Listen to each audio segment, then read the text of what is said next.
E aí, pessoal, beleza? Como é que vocês estão? Tudo tranquilo? Vou hoje falar mais um pouco com vocês sobre o Enem, sobre provas e tal, então fiquem bem ligados, tá? Compartilhem nossas postagens, curta nossas postagens. Você está vendo a gente no YouTube? Se inscreve no canal, clica no sininho para poder receber as notificações, compartilhe com seus amigos, chama os amigos e tal. Olá, pessoal, tudo bem? Sejam bem-vindos. Eu vou falar hoje, então, sobre a questão do Enem. A gente está falando dessa semana sobre o Enem, e aí eu vou falar com vocês hoje sobre a questão da matriz de referência. O que, que é essa matriz de referência? É o que vai cobrar de você as coisas na prova. Tá? E por que, que eu tenho trabalhado esses dias com o Enem?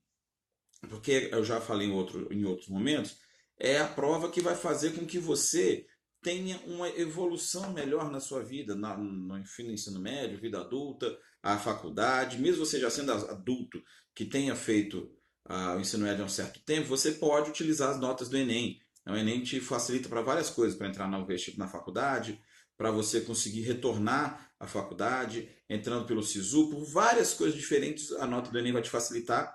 E tem também a participação disso, se você utilizar essas dicas que eu vou dar, também numa questão de uma prova de vestibular, uma prova de concurso, tá? Então, primeira coisa, no Enem, a matriz de referência do Enem, tá? Vou falar com vocês dos eixos cognitivos, que o que, que é isso? Eixo cognitivo. São os conteúdos que vão abarcar todas as disciplinas, de que forma?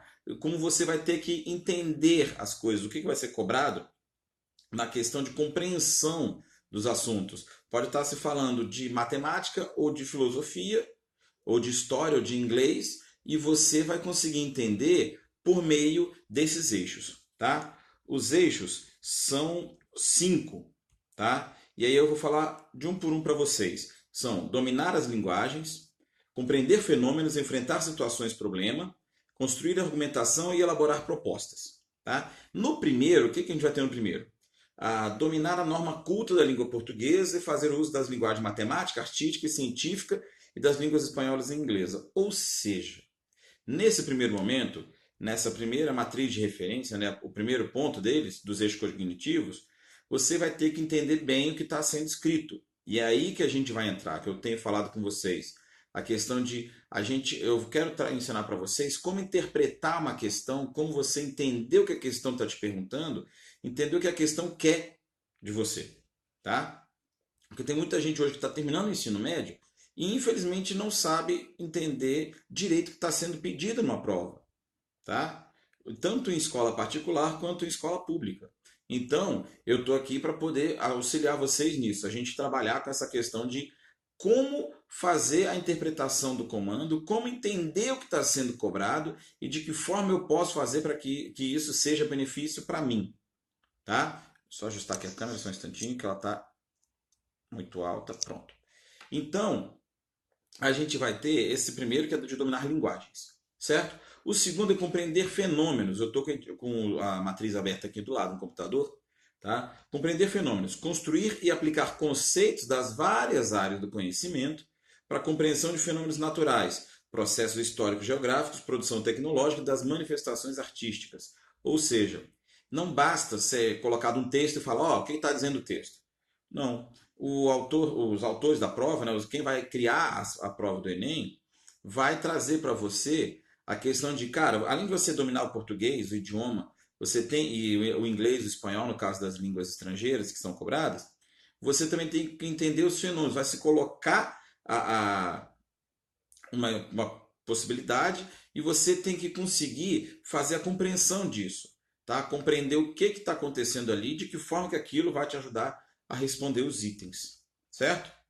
A gente tem depois enfrentar situações problema, que é selecionar, organizar, relacionar, interpretar dados e informações representados de diferentes formas para tomar decisões e enfrentar situações problema, tá? Uma situação problema, a bomba atômica. A gente pode trabalhar ela pelo lado da história, como uma arma de destruição em massa que os Estados Unidos desenvolveu, depois a União Soviética, depois vários outros países, Inglaterra, França, China, Coreia do Norte.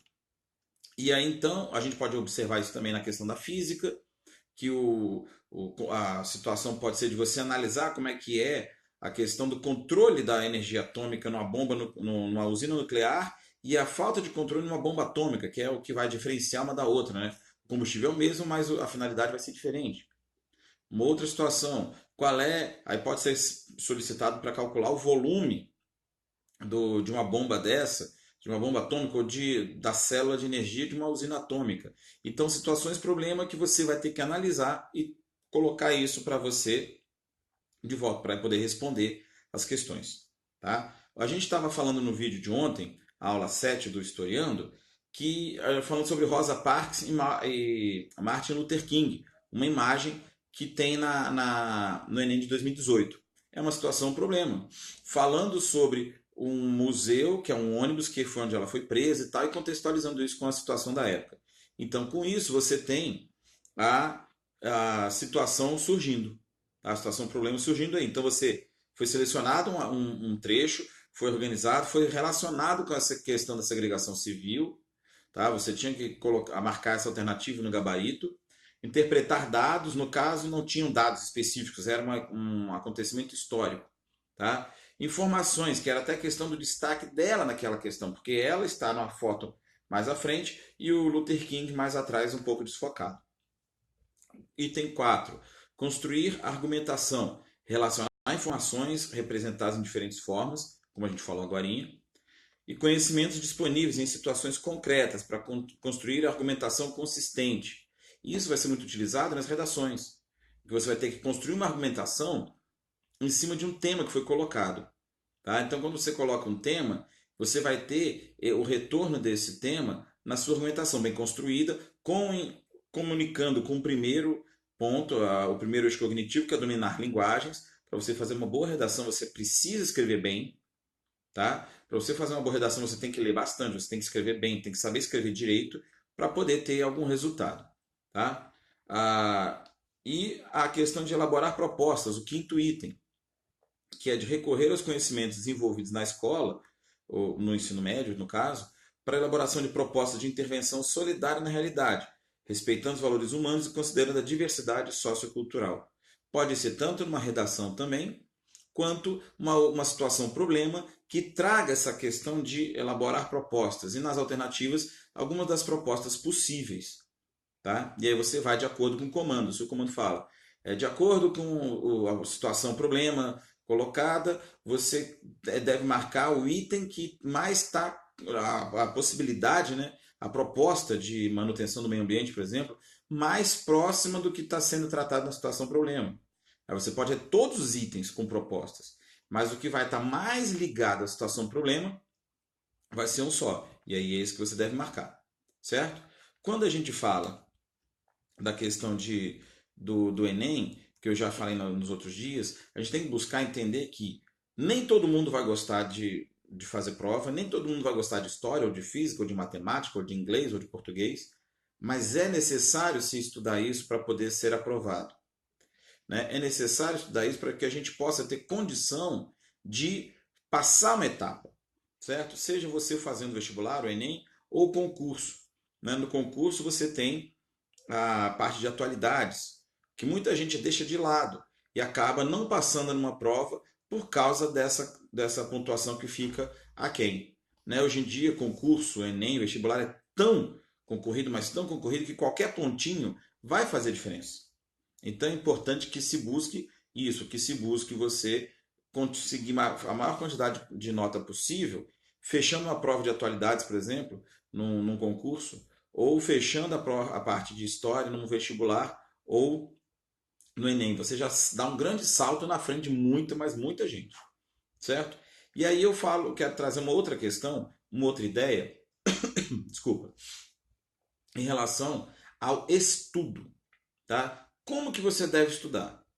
Você deve buscar normalmente. E aí, Breno, seja bem-vindo, tudo bem?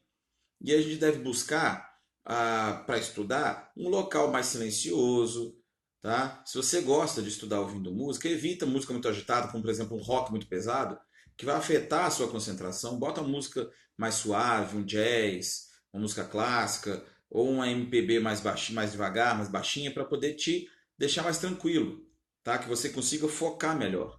O ambiente de estudo, além disso, tem que ser bem iluminado, tá? Você não pode ter um local sem iluminação, porque vai te dar dor de cabeça, vai te dificultar a concentração.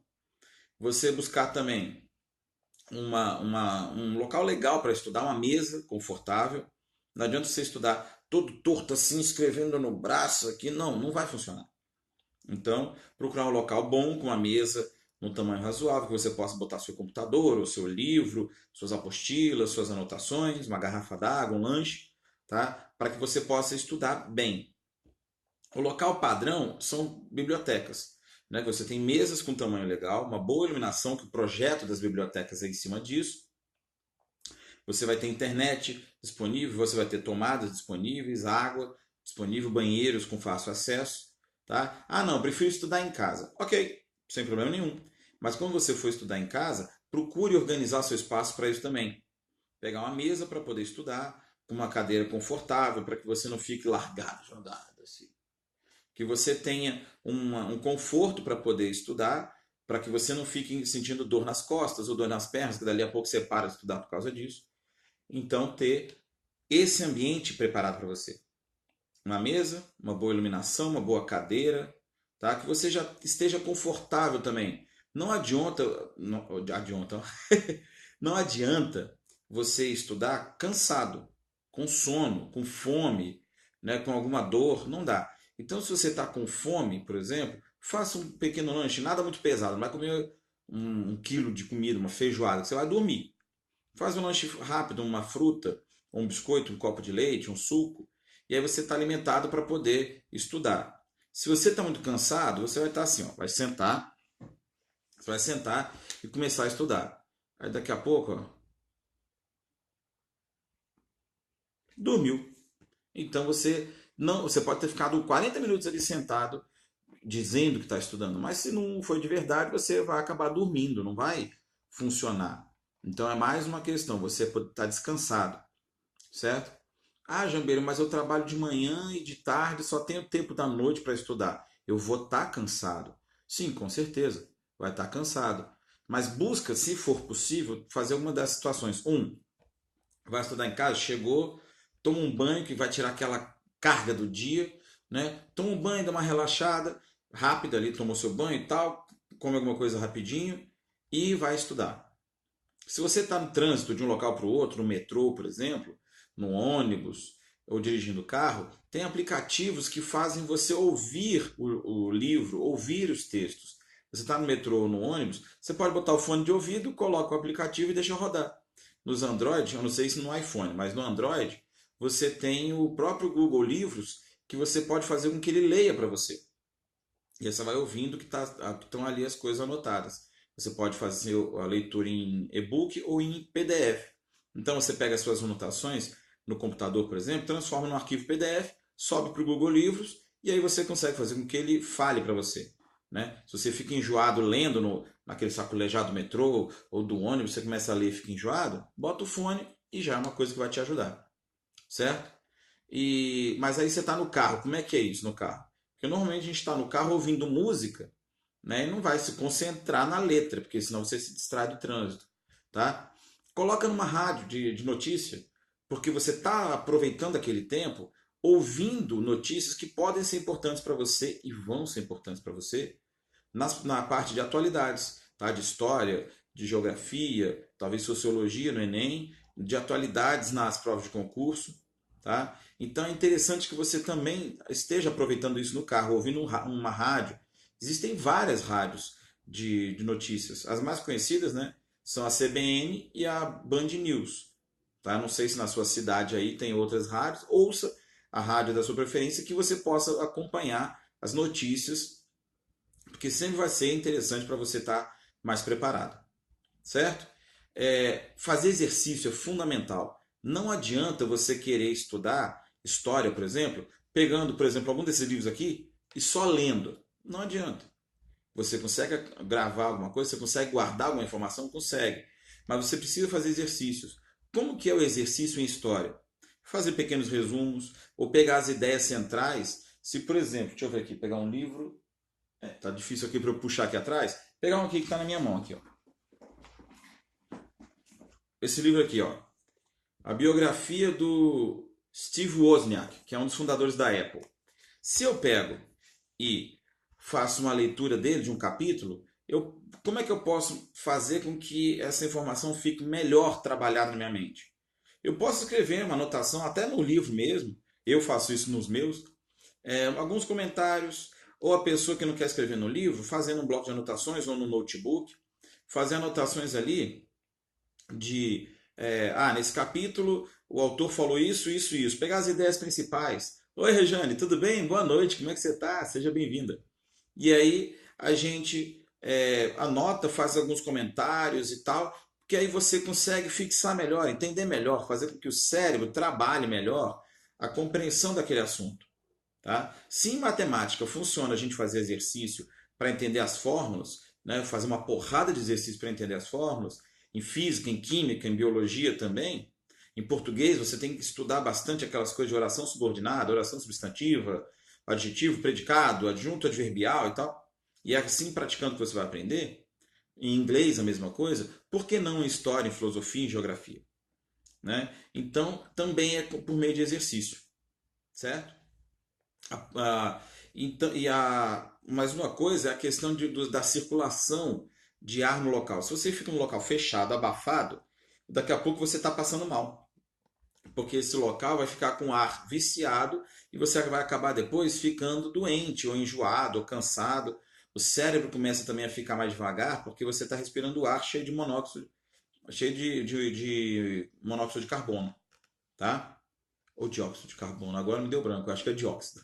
Tá? A área de química não é o meu forte.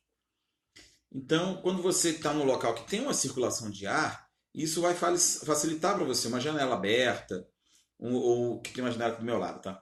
Uma janela aberta ou um circulador de ar, uma porta aberta que seja, para poder ter a troca do ar que você está respirando naquele ambiente fechado com o ar puro que está vindo de fora. Certo? Beleza? Hoje é isso, essa live mais curtinha, tá? Para trabalhar com vocês esse assunto das matrizes, tá? Da matriz de referência do Enem, os eixos cognitivos, tá? Relembrando, são 5: dominar linguagens, compreender fenômenos, enfrentar situações problema, construir argumentação e elaborar propostas, certo? Na aula de amanhã, eu vou falar com vocês sobre o que é cobrado, o que é avaliado em cada área do conhecimento, tá? Começando pela área das ciências humanas e suas tecnologias, tá bom? Amanhã eu vou falar sobre as ciências humanas e tecnologias e a gente vai comentar cada uma dessas áreas do conhecimento. Beleza? Fiquem com Deus. Um beijo. Tchau, tchau.